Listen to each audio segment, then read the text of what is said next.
ध्यायेत् शारदचन्द्रसुन्दरमुखम् ताम्रारविन्देक्षणम् भक्ताभीष्टवराभयप्रदकरम् कौपीनमात्रोज्ज्वलम् स्वात्मानन्दरसानुभूतिविवशम्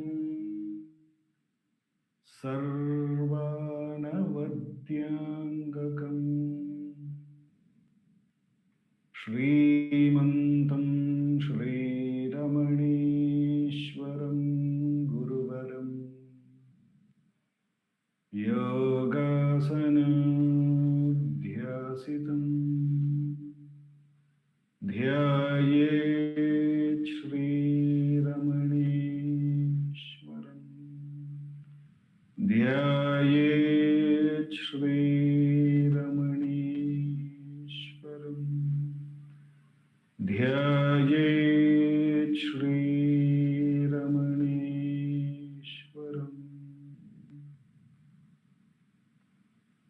हृदयकुहरमध्ये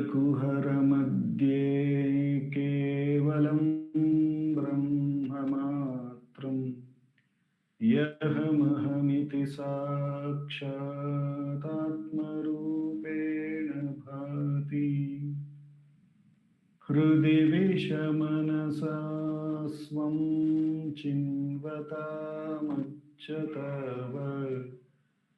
पवनचलनरोधा आत्मनिष्ठो भवत्वम्।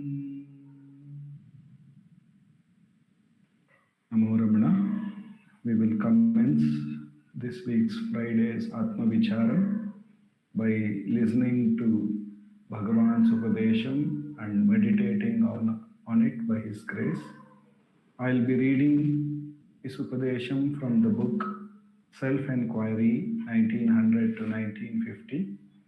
It is a compilation of Bhagavan's answers on the subject matter of Atma Vichara, and all the answers Bhagavan has given on Atma Vichara between 1900 to 1950, and the compilation has been done by our founder president Sri A.R. Natarajan ji.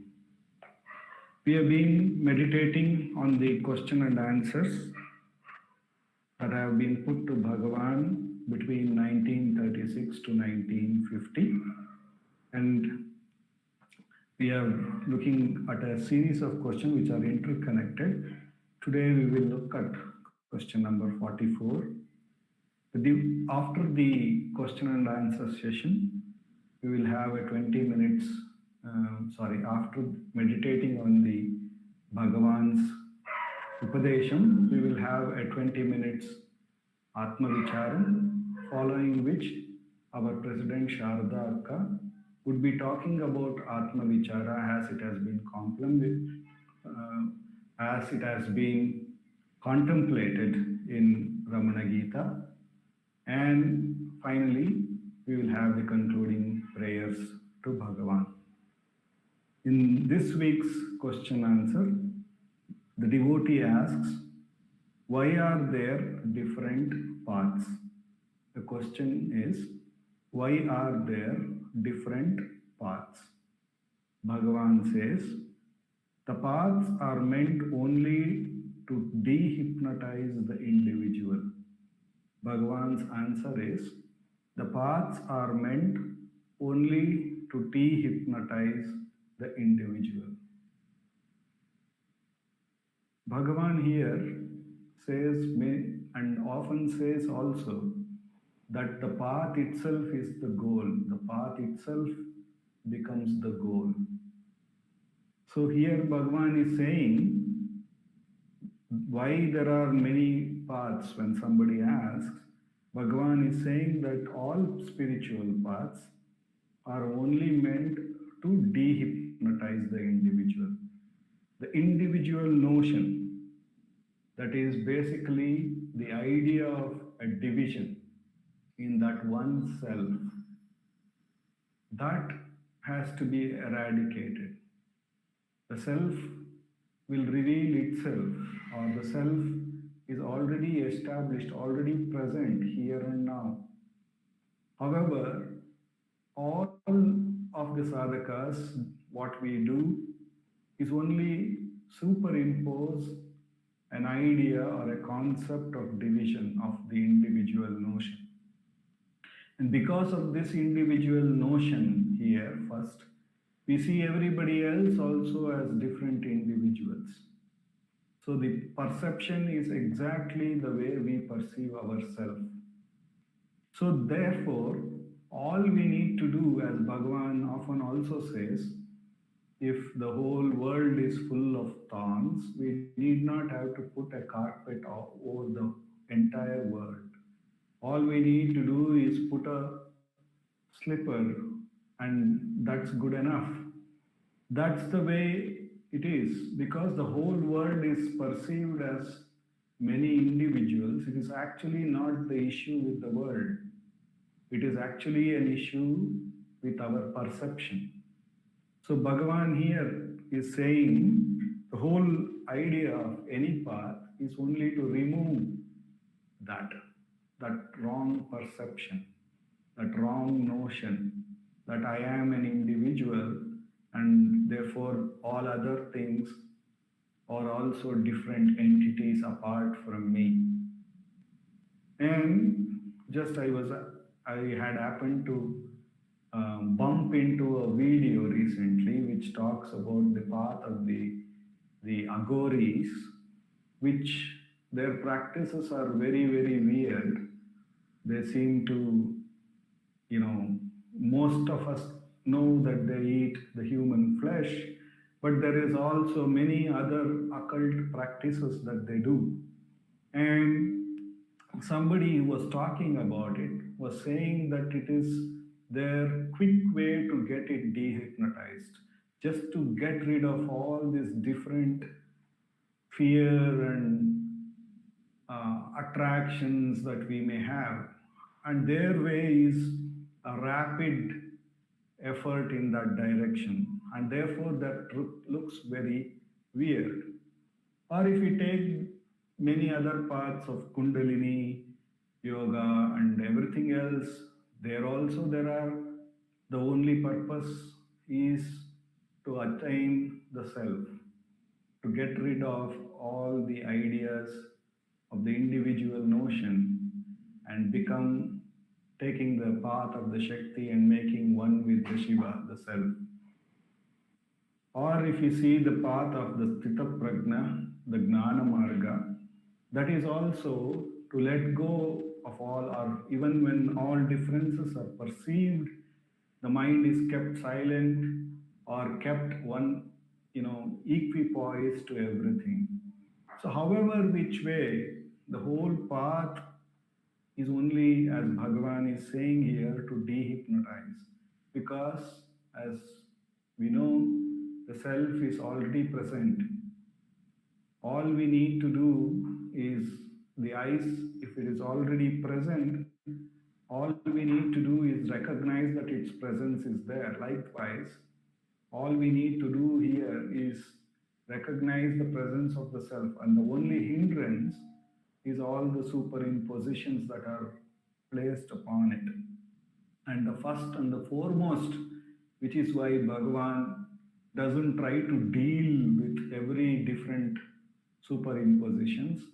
He tries to deal with the first superimposition or the first division, which is the idea of individuality called I. And he bunches that it is because of I, everything else appears. And therefore, how does he make us realize it? He says that whenever a thought comes, he doesn't ask us to inquire why did the thought come, what is the purpose of this thought. He doesn't want us to do any inquiry into the nature of the thought, why it is good, bad, spiritual. He doesn't want us to go in any of those directions. because that is again another hypnotizing of us. Instead of that, he diligently asks us to inquire to whom is this thought. And moment we inquire, invariably, no matter whether we are in the middle of a busy place or in a silent place all alone, there cannot be any answer other than recognizing that this thought that has appeared, it has only appeared to me. Therefore, by whatever may be the nature of the thoughts that may rise, however number of thoughts it may rise, by asking to whom is this, we recognize it is only to the I, to the individual. And therefore, Bhagavan brings that clarity to all of us that it is only after the I that has arisen, all other things arise, and all other things subside also with the I. And Bhagavan says, Ishvara blesses with this experience in the deep sleep, when the individual notion is absorbed into the self, then the whole universe, God, everything, all the ideas is also absorbed. All the hypnotized ideas in this context, if we may put it, all the hypnotic ideas is also absorbed. So Bhagavan here is very clearly saying that the individual notion is the only thing that has to be eradicated, and therefore all the path that is out there is only does that. And if that is done, we would have achieved the goal, because the path itself becomes the goal. So whether we do this eradication of this division or the hypnotized individual idea with effort, or if it becomes effortless, the final goal is not going to be different. So we should not get worried that we are doing this practice for such a long time and so on and so forth. All we need to do is recognize that whether, when and however number of times these thoughts rises in us, then the individual is hiding behind it. And therefore, we need to see we are in a state of hypnotic mode, and that is not real. And therefore, we have to inquire, who am I? As Bhagavan says, to turn the attention back to the source of the thought, to the source of the I, the individual. And by doing so, then and there, we have dehypnotized ourselves and achieved the goal. And it's only a matter of time, when all the vasanas become weak, that it becomes effortless. Until that, practice, and practice alone makes us not only become proficient with that, but also establishes us every time we practice this inquiry of who am I, to be one with the goal, which we already are here and now. So therefore, this part of Atma Vicharam, which Bhagavan has given us to us, is the most direct path, because it doesn't use the faculties, any of the faculties of the mind, the intellect, the ego, or the sensory organs. It makes us realize that they are all only part of the hypnotized idea. By inquiring the first and the foremost division, who am I, Bhagavan takes us to that ultimate goal which we already are here and now. Therefore, it is the most direct path and it is the most conscious approach of recognizing who we are. In all other things, what we say the hypnotized approach is when we don't have a conscious approach to things. We tend to believe in something or we tend to hold on to some maybe a mental thought or an idea or a concept. However, in here, everything is questioned and therefore unquestioned consciously, which makes it one, the individual to recognize the error that is happening by the wrong notion of the division that he himself is holding on. The self recognizes its own error consciously and abides in its natural state. And the way it happens is by eradicating the false idea of the division. The immense grace of Bhagavan, with which alone we have come to this most direct path. For the next 20 minutes, let us do Atma Vichara.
नमो भगवते श्रीरमणाय।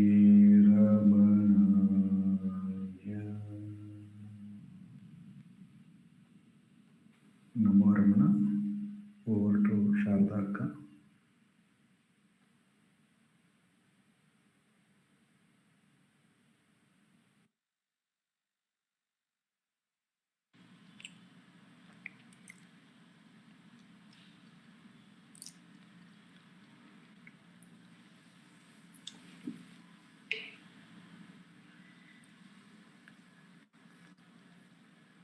Namo Ramana. Prostrations to Ramana, shining as the self in all beings. By the immense grace of the self, manifest as Ramana, we are meditating on self-inquiry, having the practice of self-inquiry. And in this section of the satsang, we are meditating on Bhagavan's teachings in the Ramana Gita. We are now on meditating. We have completed the meditation on chapter 6, the verses of chapter 6, which is on mind control, mano nigrahopayah. So if we have a quick recap of what Bhagavan told us, initially the whole first part of the mind control chapter, it was related to breath control. And then Bhagavan told us that by watching of the breath is controlled. And breath control also, he told us that breath control is like controlling an animal by tying it up, tethering it somewhere. Like an animal which is tethered, which is tied up with a rope. Because it is tied up, its movements are restricted. However, its nature has not changed. This has to be very clear. In mind control, the nature of the mind does not change. So Bhagavan has given us the example of the yogi who used to go into Laya Samadhi through mind control, and he used to go for thousands of years. It is said that once before going into Laya Samadhi, he asked for a glass of water, and his disciple said, I'll just get it in a few minutes.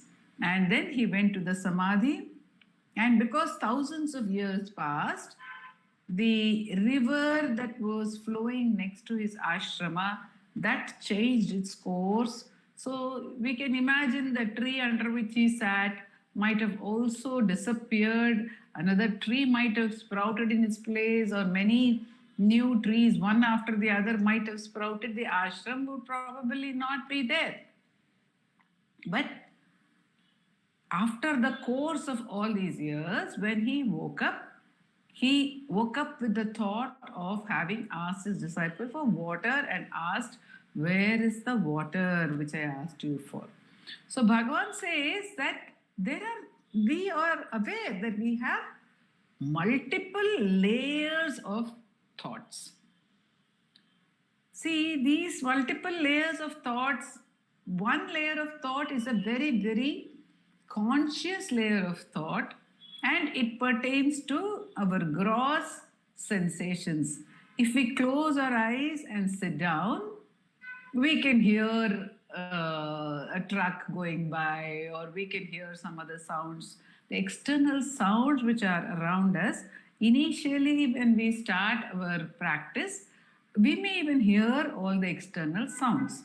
Similarly, if there is light outside, then we can sense the light. If the current goes off and it becomes dark, we can sense the darkness. These thoughts are also there. And we can be aware of whether it's warm or whether it's cold, the temperature, the touch. And if any fragrance is coming, if there is something cooking in the house, we may be aware of the fragrances. So we are aware of all our sense experiences. That is one level of thoughts that we have.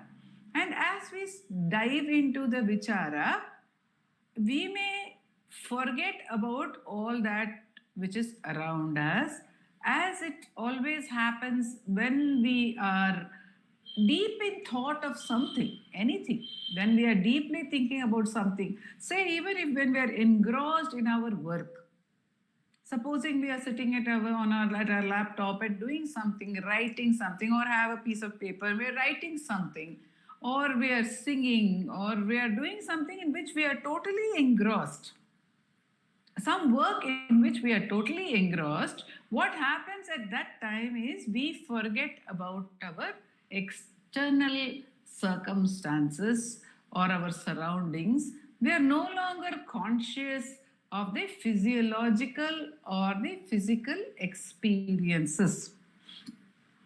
Even if we are hungry, we may forget it. Sometimes, if there is pain, a low degree of pain somewhere, some chronic pain, when we are engaged in our favorite activities, we may forget it. So, we forget about certain those thoughts and we get engaged in other thoughts. So that's a kind of a 1 degree of laya has already happened, like we've forgotten certain experiences, but we are still in the realm of thoughts. So we have those thoughts, and those are thoughts with which we are more deeply connected. So those thoughts may not go away very easily. They may come back to us at times, like when we sit down for our dhyana, if we are sitting, say, first thing in the morning also, thoughts about what we have to do during the course of the day may come to us.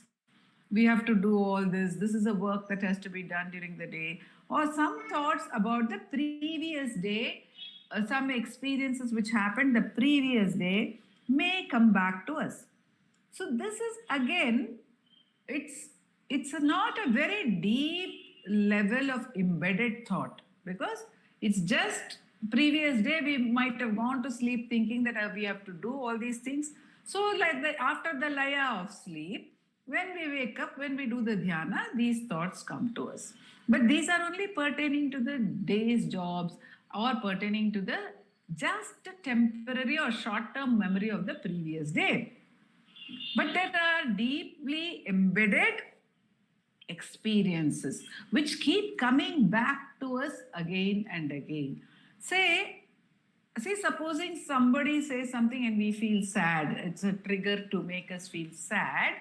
At that point, many of our sad experiences come back to us. This is how it happens to me all my life. This is how people keep talking to me all my life. That for each one of us, the what we call the Achilles heel, the weak spot would be different.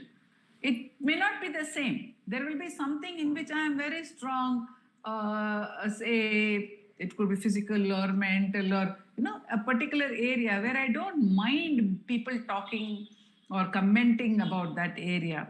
Say my own weight or body weight or something. They say you put on weight or you lost weight. It may not even remain with me. That statement may not even remain with me after 2 minutes, because that doesn't matter to me. Whereas if for somebody, for a person who is obese, say, or who is very concerned about having to lose weight, the moment somebody tells that person you've put on weight, that becomes a trigger for so many experiences. Or it may be that you've lost weight, whichever.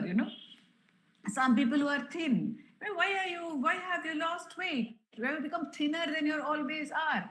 So this kind of a thing becomes a trigger for some emotion. They will start feeling bad about their own body, their own physiology, and they may get negative self-images coming up at that time. So this is more deep-rooted level of thought. Similarly, like many emotions, see the emotions of fear, emotions of love, hatred, many emotions are there which we understand are deep rooted, and they keep surfacing again and again. We may think that they are gone, but they will keep surfacing again and again. So that is a deeper level of thoughts that has to be dealt with. But even all these even these deep memories of earlier sufferings, earlier joys, which make us want to repeat those joys. That is also there. The positive is also there. Because every time I have a good experience, I want to repeat it. And I don't want to miss repeating it. It may be even coming to satsang. I want to come back to that satsang. I want to study a particular text. So these are all deep-rooted thoughts for us. But these are all conscious. But there are thoughts of which we are not even conscious. There are the tendencies or the vasanas, as they are called, of which we are not even conscious. Some of them may surface in our dreams. Some of them may express themselves in our dreams. And some of them express themselves in our moods. We do not understand why those moods come. We do not understand why the fear comes. We may have phobias, like an obsessive fear for some object or some place or water or heights or something like that. Nandakumarji refers to one study by a psychologist who went on to write the book Many Lives, Many Masters. So he was a clinical psychologist who through hypnosis could make the patient go back to earlier life experiences, negative experiences, which may be the cause of their present fears and negative feelings. So this is one of the processes in clinical psychology. And while doing so, he suddenly found that one patient went back not to 5 years earlier, not to 10 years earlier, not to the beginning of this life of hers, but to the Mohenjo-daro period. 5,000 years ago, more than 5,000 years ago, so many thousands of years ago, she had an experience of being drowned in a flood of the river. And her water phobia had continued from so many thousands of years with her into this life. She was always afraid of water because she had been drowned how many years ago? Thousands of years ago. So you can imagine the depth of the vasanas. It is frightening actually in one sense. So Bhagavan has told us earlier in the earlier chapter that the hallmark of jnana is nirvasanena mauna, where there is not a single vasana, not a single tendency that is remaining. Now, how to get to that? This is the indication which Bhagavan is giving us when he says that the methods of mind control are like tethering an animal. He is clearly giving an indication that we must never rest satisfied with mere control of the mind, because that can give us a great satisfaction. If we control the mind or control any one of our desires, we feel very happy about it. True, it is a good sign. It helps us to understand that we can be without our thoughts. When we get into Manolaya also, there is an understanding that I can exist minus my thoughts. But the danger of Manolaya is not only that it does not erase any of our tendencies, even the superficial thought it doesn't erase, says Bhagavan. Further danger is that we cannot come out of it of our own volition. If we go to sleep, we have to only after waking up, we have to continue our sadhana. So before going to Laya, Bhagavan would want us to be very alert. And there have been instances where people would go into Laya and Bhagavan would have them woken up, physically woken up from outside by the other devotees and taken for a walk. Take him for a walk, take him there, take him here. Don't allow him to get into Laya, because then we can go for long periods and we will have no volition, no way of coming out of it also. No, so much of time would be lost. because there is no impact on the identity. And then again, there is a possibility that we can be happy with it also, because it gives us, just like we feel happy after sleeping and waking up, then it was a period of rest. So we may have a tendency to want it or to seek to repeat that period of laya. So this is the danger of certain methods of mind control. So Bhagavan has said that this is a danger in mind control through breath control, especially through Hatha Yogic practices. So Bhagavan had told us in the mind control chapter that if you control the breath, it is like a tethered animal. Only thing is that the animal is now fairly under control and it can be used. This situation, this control situation, can be used to further the sadhana. Like if the cow is used to grazing in the neighbors' orchards or meadows, and it needs to be weaned from that habit. First, we need to tie it up so that it doesn't run away, and then start feeding it grass, fodder, everything in the homestead itself. Then, once it is fed all this grass and fodder, it will start realizing I don't have to run outside to get all the delicious food.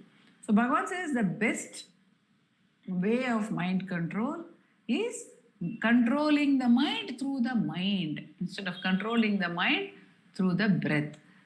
So it will be a conscious control. And even in breath control, better than Hatha Yoga is to have watching of the breath. But if that is not possible, you can go for Hatha Yoga.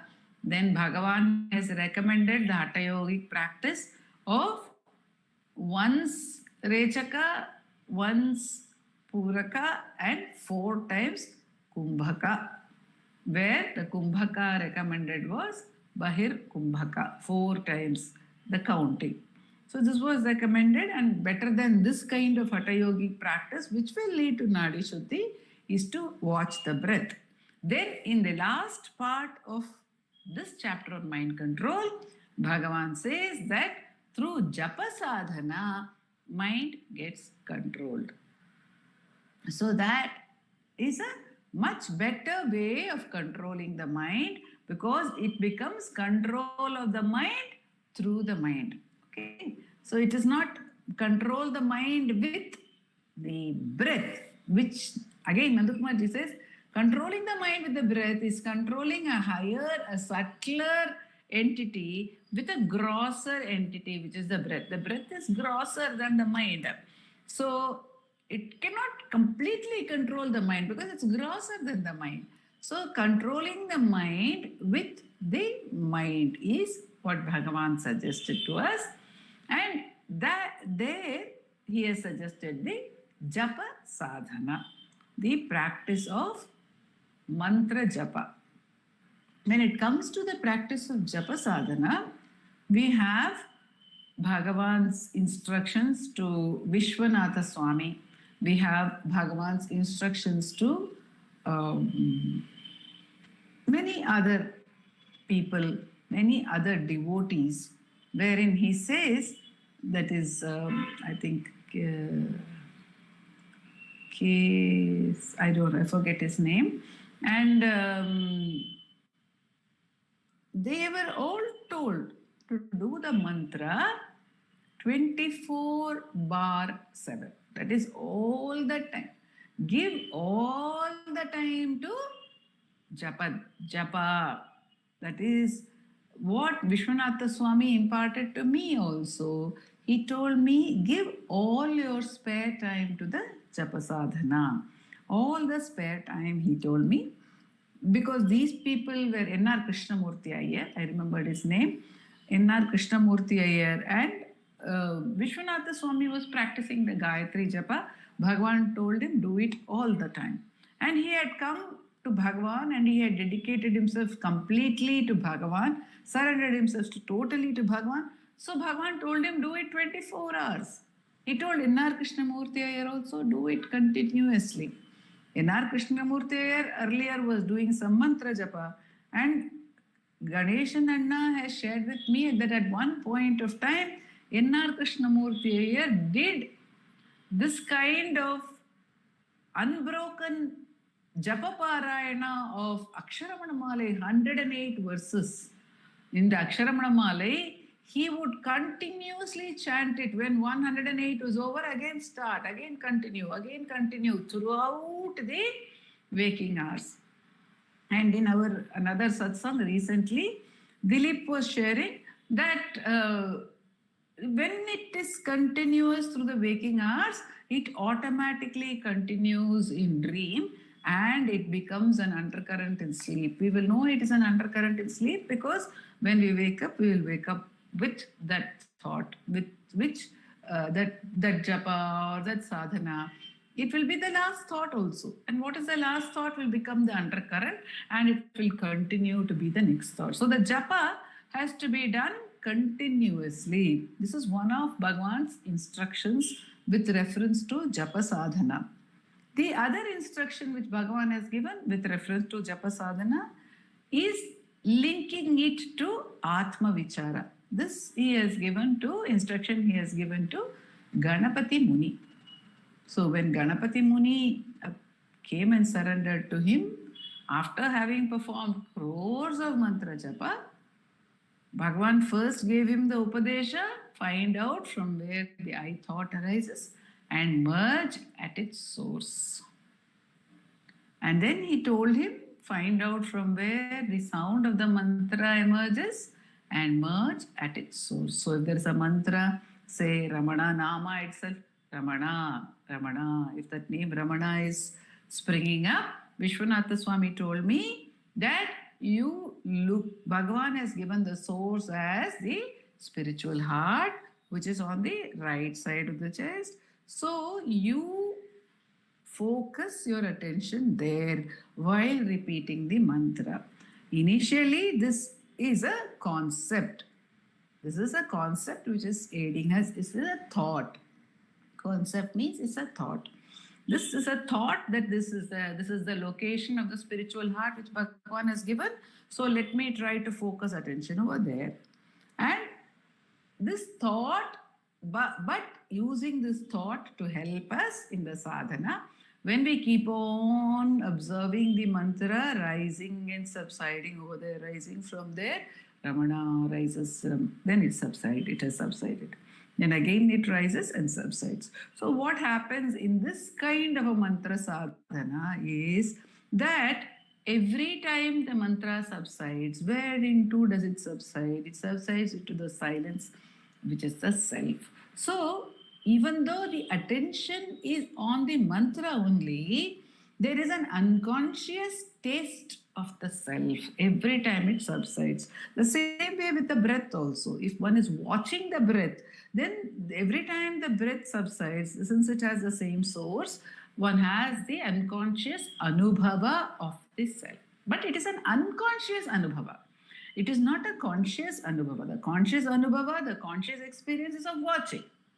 So it has to become a conscious experience of the self to give us steady abidance. So Bhagavan says that this is an aid. That's why he says he classifies this under mind control. And then of course he goes on to give one more method. We will look into that again in the next satsang by Bhagavan's grace before proceeding to the chapter on self-inquiry. Om Namo Bhagavate Sri Ram.